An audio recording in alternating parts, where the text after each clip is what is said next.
Ang lalaking nagising na meron ng malaking barko sa harapan ng bahay niya. Siya si Johan Helberg na nakatira sa Norway sa Vineset, Trondheim. May 22, 2025 around 5 AM, natutulog itong si Johan nang bigla siyang maalimpungatan nang merong nagdo-doorbell doon sa may bahay niya. Dahil maaga pa, tinaantok pa nga siya, ayaw pa nga niya itong puntahan noong una, pero dahil nga paulit-ulit at hindi nga humihinto yung nagdo-doorbell, lumabas nga siya at dito na nga siya magugulat sa makikita niya. Isang malaking barko yung nasa labas ng bahay niya at hindi lang to nasa malayo or nasa dagat literal na nasa tapat ng bahay niya yung malaking barko. Itong barko na ito ay isang container ship na merong haba na 443 feet na aksidente ngang nagdire-diretso papunta doon sa may lupa sa tapat ng bahay nga ni Johan.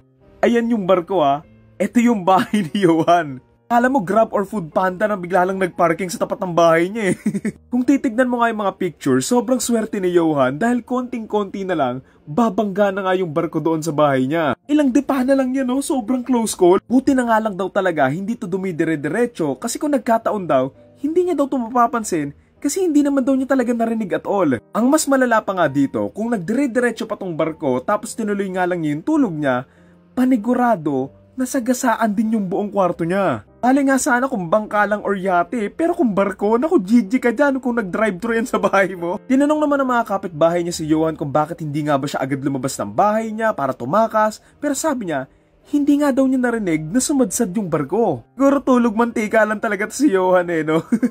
Ako nga tuwing madaling araw, yung mga nagmumotor na madaling araw, nagigising na ako agad Paano pa pag malaking barko, diba? Yun pa nga kay Johan, pagbukas nga daw niya ng pinto, there's a guy I know very well standing there, looking at me in amazement and saying, "Have you not seen the ship?" Sa ngayon, nag-iimbestiga nga ang Norwegian Cruise Line at Norwegian Police at nagtutulungan nga silang alamin kung ano nga ba yung nangyari. Either human failure or mechanical failure daw, pero as of now, wala pang ang resulting investigasyon. May mga ilang usap-usapin na nakatulog daw yung officer ng barkong nagkokontrol daw sa galaw nito, pero hindi pa nga ito kinukumpirma. Mabuti na lang daw talaga, walang nasaktan sa insidenteng ito at lahat naman daw nung nakasakay sa barko at nasa lupa ay ligtas naman.